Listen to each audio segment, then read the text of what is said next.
ตักน้ำนี่ก็บ่ธรรมดาเลยนักกับประมาณเบื้องหนึ่ง5 โล 6 โลเนาะพี่น้องเนาะตักแล้ววันเสาร์ไทยมือหนึ่งจักเทื่อตักน้ำนะล่ะ3 เทื่อเนาะอันนี้คือแบบน้ำเต้าคือโบราณเนาะโบราณอันนี้ยังสืบทอดอยู่ปัจจุบันนี่เนาะพี่น้องเนาะนี่พี่น้องเอ้ยผู้สาวบ้านเฮามีแต่คนงามๆเนาะพี่น้องเอ้ยสำหรับผู้ใดที่ว่าอยากมาจอกมาจีบในบ้านเฮานี่ผู้สาวร้ายพี่น้องก่อนจะไปชมคลิปวิดีโออย่าลืมนี่เนาะพี่น้องเนาะตอนนี้อันสาวไทยก็ไปตักน้ำพี่น้องเอ้ยเนาะพี่น้องเอ้ยมื้อนี้ก็สิไปเบิ่งการชีวิตการเป็นอยู่ของบ้านเฮาเองเนาะเขาเจ้าเวลาไปตอกหนอกตักน้ำเนาะพี่น้องเนาะนี่เนาะการเป็นอยู่ของบ้านอาลองเฮาเองเนาะตักน้ำพี่น้องเอ้ยบ้านเฮาบ่มีน้ำอันน้ำกินน้ำกอกน้ำกินอีหยังต่างๆเฮาต้องแบบไปตักเอาได้พี่น้องเอ้ยแบบว่าบ้านเฮายังบ่ได้สะดวกบ่ว่าน้ำกินหรือว่าน้ำล้างถอกล้างถ้วยเนาะเฮาต้องไปตักอยู่เป็นน้ำก๊อกอยู่พุ่นเนาะเป็นน้ำอ้อกนะพี่น้องเอ้ยนี่ว้าพี่น้อง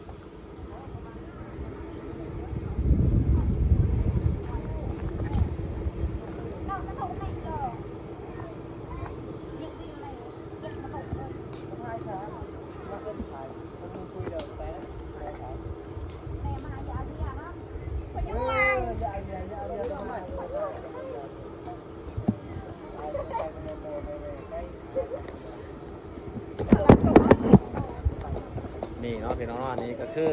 ผู้สาวไทยตักน้ำพี่น้องเอ้ยน้ำนี่เวลาใส่กับโคนึงนี่กับประมาณ5-6 โลเลยพี่น้องเอ้ยเบื้องหนึ่งนะ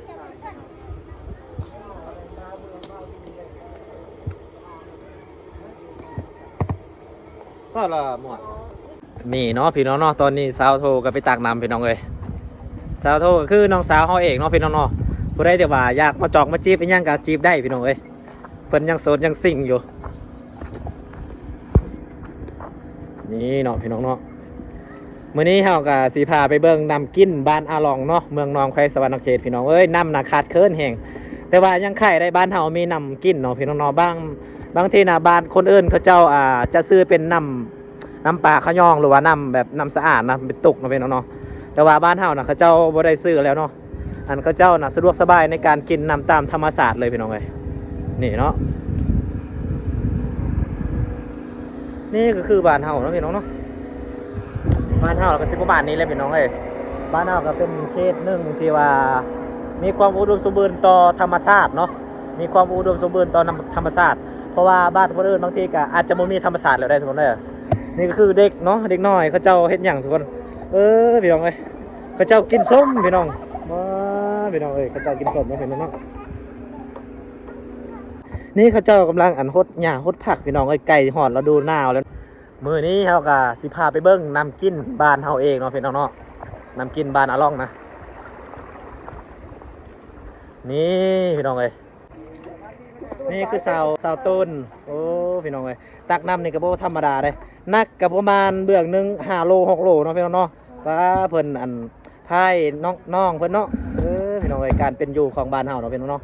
เวลาไปตักน้ำกินนี่อย่างต่างๆนะเฮาต้องแบบไปตักเอ้าพี่น้องเอ้ยตัวนี่อันนี้ก็แซลมอนเนาะพี่น้องเอ้ยเพิ่นก็ไปตักน้ำคือกันเนาะทุกคนเนาะอันนี้คือน้ำกินบ้านอาล่องเฮาเองเนาะพี่น้องเอ้ยเวลาน้ำกินน้ำก้อยอย่างเฮาก็ต้องไปจับอยู่นี่เนาะเพราะว่าน้ำนี่มันออกทุกๆปีเลยเนาะบ่เคยขาดนะพี่น้องเอ้ยนี่ผู้สาวบ้านเฮาอันนี้คือจุน้องๆเฮาเองเนาะพี่น้องเนาะก็เจ้าก็ไปตักน้ำกินเนาะมันมี2 บ่อเนาะเป็น2 บ่อพี่น้องเอ้ยนี่นะอันนี้คือบ่อน้ำเนาะพี่น้องเอ้ยนี่บ่อน้ำที่ว่าเขาปกไว้เนาะเพราะว่าย่านนั้นไอ้ย่าคนว่าย่านมันเปื้อนเนาะน้ำเปื้อนเนาะเขาก็เลยแบบเอาปกไว้นะพี่น้องเอ้ยนี่คือน้ำออกพี่น้องเอ้ย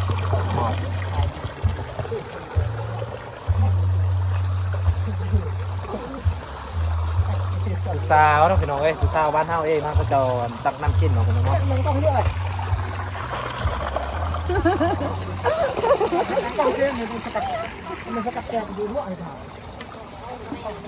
ตักแล้วว่าสาวไทย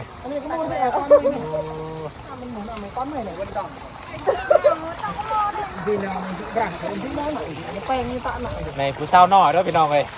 ก็เริ่มเป็นสาวปีนี้แหละพี่น้องเอ้ยตักน้ำกินเนาะป้าตัวอันนี้คือน้องเขาเองแล้วก็น้องพี่น้องเขาเองเนาะพี่น้องจะเทิร์นกล่องพี่น้องเอ้ย บังหน้าขนาดนั้นเลยบ่ เดี๋ยวผมก็ไม่ นี่นำออกมาเลยเนาะน้ำนี่ก็สะอาดอยู่พี่น้องเอ้ยน้ำสะอาดได้นี่ได้แบบน้ำมันบ่มีขี้ฝุ่นนี่ยังต่างๆนะแบบน้ำสะอาดเลยพี่น้องอันนี้คือการเป็นอยู่ของบ้านเราเองเนาะเวลาไปตอกไปตักน้ำกินเนาะพี่น้องเนาะ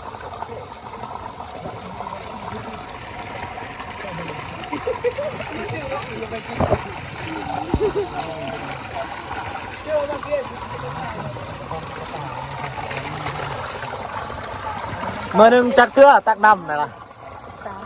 โอ้3 เทื่อเนาะมันเป็นบางมือบ่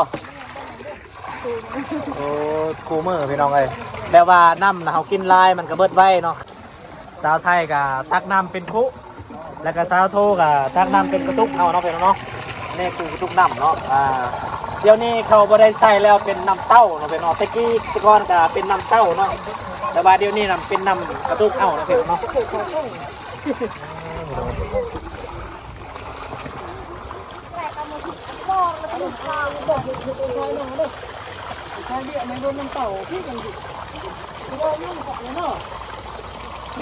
นั่นก็คือมีน้ำเต้าพี่น้องนี่คือสมัยตะกี้เนาะนี่พี่น้อง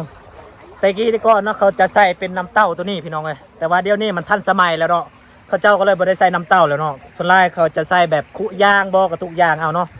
นี่อันนี้คือแบบน้ำเต้าคือโบราณเนาะโบราณอันนี้ยังสืบทอดอยู่ปัจจุบันนี่เนาะพี่น้องเนาะอันนี้ก็คือน้ำเต้าเนาะน้ำเต้านี่เป็นแบบยามฮ้อนบ่มันก็เย็นตลอดเนาะเพราะว่ามันจะมีอันเต้ามันหน้าเนาะตัวมันหน้าเนาะพี่น้องเนาะเวลาเฮากินน่ะเย็นยามฮ้อนเนาะพี่น้องเอ้ยนี่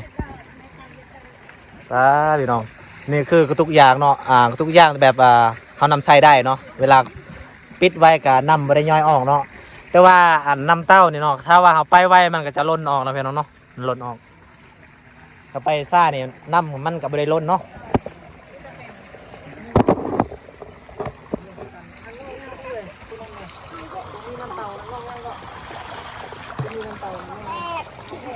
นั่งแก้เด้อพี่น้องเลยน้องแก๊สโอ้เป็นตักน้ำพี่น้องเลยนี่ต้นกล้องหน่อยดูสาวหน่อยเลยนี่พี่น้องเลยผู้สาวบ้านเฮามีแต่คนงามๆเด้อพี่น้องเลยสำหรับผู้ใดแต่ว่าอยากมาจอกมาจีบในบ้านเฮานี่ผู้สาวร้ายพี่น้องนี่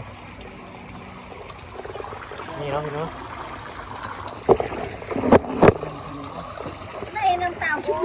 นี่น้ำเต้าพี่น้องตัว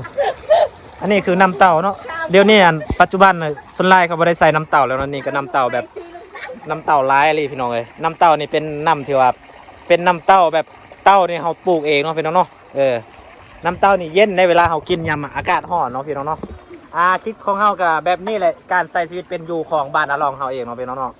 อันนี้คือชีวิตเป็นจริงเนาะแต่ว่าบ้านเขาการใช้ชีวิตน้ำอีกอย่างแน่เขากินก็คือน้ำนี่แหละพี่น้องเลยน้ำที่แบบว่าเขาเจ้าไปตักเอาเนาะพี่น้องเนาะโอเคเนาะทุกคนเนาะตอนนี้ก็ไปถ่ายบอลที่ว่าเขาเจ้าตักน้ำเนาะพี่น้องเนาะก็มีแต่ซัมนี่เนาะทุกคนเนาะก็คลิปเฮาก็แบบการใช้ชีวิตเป็นอยู่ก็มีแต่ซัมนี่พี่น้องเอ้ยเนาะ